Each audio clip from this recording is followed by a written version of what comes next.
I have the Jacob & Co. Epic X in front of the camera today, and I'm really excited about this presentation.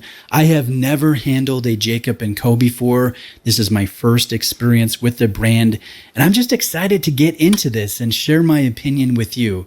Now, this retails for $22,000, and honestly, I was a little surprised to learn. So everybody, Daniel here. We're doing a little watch review on a watch review. This is the Jacob & Co.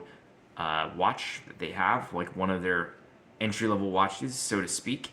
Very expensive watch, like you mentioned, but that being said, in the grand scheme of things, I think that this is very, very feasible for those that have been around the planet a little while. And let's get started. Learn that the entry price into Jacob & Co. was that low. And I say that comparatively speaking. I'm not trying to say that $22K is an affordable watch. Certainly not.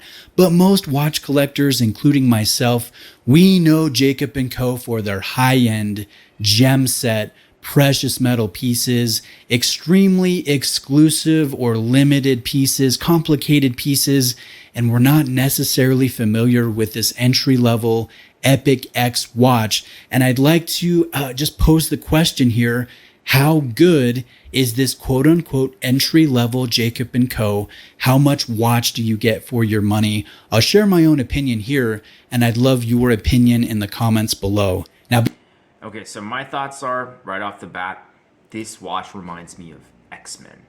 Not only is it X-shaped with that X design for the case, but on top of that, it has that perforated rubber strap on it.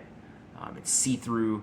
It has all the inner workings of like a mechanical engineering, futuristic, modernistic take. Still contemporary enough to fit the bill. It just looks like super sporty. Like this is, in my mind, the X-Men watch. And I actually kind of wonder, because there was a watch in X-Men that looked quite like this one. I wonder if it's the same one, but I doubt it. But either way, really cool.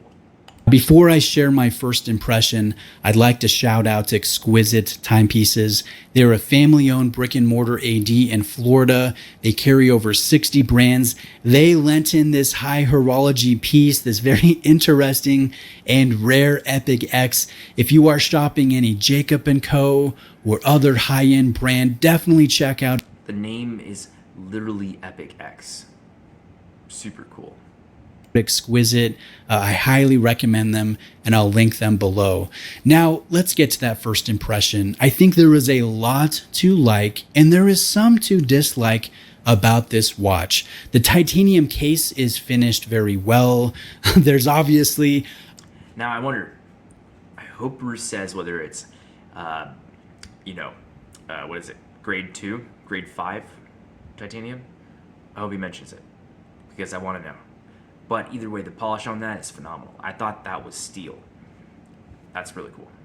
A bold, interesting design, an X-themed design you can see from one lug tip to the opposite lug tip, kind of forms an X or a member of the X form. So this kind of denotes a mysterious or unknown aspect, right? Planet X. That's really cool. Okay, so orange is kind of my new favorite color. Probably next to green, technically, so second favorite, but this looks sharp. This is a really cool watch. X is very much the central focus of the overall design, and it does not feel industrial. It doesn't feel toolish like some open work RM or Hublot can sometimes come across. There's a lot of brushing, polishing, and blasted finishes. There are a lot of surfaces and angles to reflect light, and this does have quite a bit of presence. Now, this presence is accentuated with the saturated use of color. Jacob & Co. has used orange on this one, but they do have multiple other options, different colors available, and I think that consumer choice is a good thing.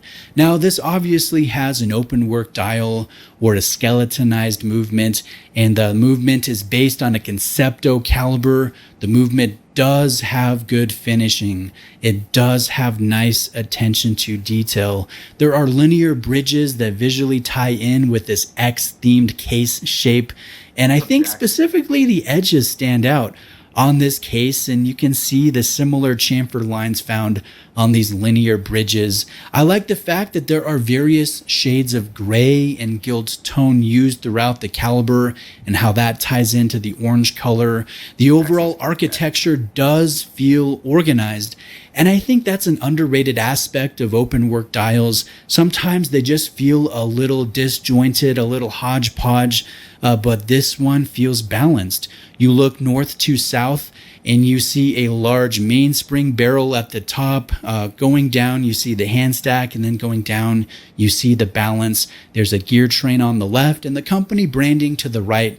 So yes, very organized, very balanced, very beautiful, nice details. I like the variable inertia regulation within the balance, and I like how the mainspring could be used as a quasi type of PR indicator just by looking and gauging how tight the mainspring is wound to see when you need to wind this movement again.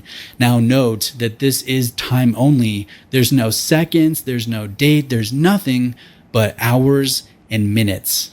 You know, I think that's interesting too, because anytime you see a watch that says time only, like, I don't know about the way other people think when it comes to this, but I personally like to see some sort of movement in a watch that is automatic. I like that that distinguishes it apart from a lot of quartz movements that are out there. And with this particular piece, it's cool that they show you that movement, with it being just minute and hour. The overall design is full of lines, surfaces, patterns, various finishes. They reflect light at different angles. This paired with the open style dial.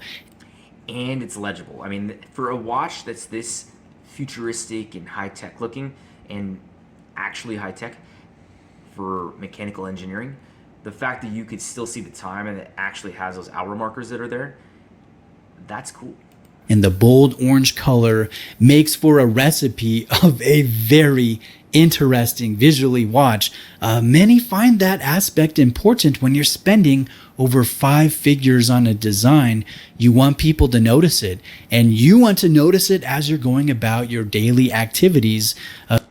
This, in my humble opinion, is like what A. Lange & Söhne is for classical watches. This is it for like futuristic watches. So you can appreciate the beauty and the art. Now, lastly, this crystal has impeccable ARC coatings, and I find this such a positive difference in a watch. With my own biased experience, I shrugged off my Vacheron Constantin Overseas not having ARC. But you know what? That's also a nice watch. ARC makes a big difference when it's applied properly. You see better clarity, crispness on the dial, and I think that's a good thing. Now, what do I not like about this watch? It really comes down to one thing. I think the rubber strap is thin and it feels kind of cheap.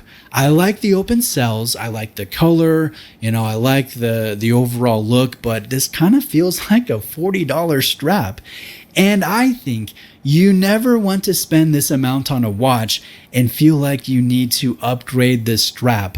And one could also argue that when you spend $20,000 on a watch and you're not buying precious metal, you should expect a well-made bracelet option. And I think that this would benefit from that option. That's interesting. I've never held one of these watches in my hand, but yeah, I kind of wonder, like what that's like. In this particular case, especially given the fact that he's saying that he's not a huge fan of it. From the looks of it, I think that, maybe they could have put more of that like hexagonal pattern further through the watch. Maybe that would have ruined its like integrity in terms of like structural integrity from how well it holds up over time. That being said, visually, it just looks kind of jarring. Maybe they could have had somehow the hexagonal shape kind of cascade around the like watch holes. Maybe that would have made a better visual appeal. Maybe they didn't have to go so like lined up along the sides, because as you could see there, it looks like it's full hexagon, half hexagon. Just from like a pure design perspective, it almost looks kind of slapped together. Obviously I don't have it in my hand, but it just looks a little bit cheesy compared to the actual watch case and watch mechanics, which look phenomenal. Now, I love the case, I love the movement, I love the overall style, I absolutely love the presence, but this strap, the lack of a bracelet option, it leaves me feeling like I missed out on something. Now, let me end with one thought here, and again, share your opinions below, but often us watch collectors feel that we need to maximize the value for money feel in our watch purchases.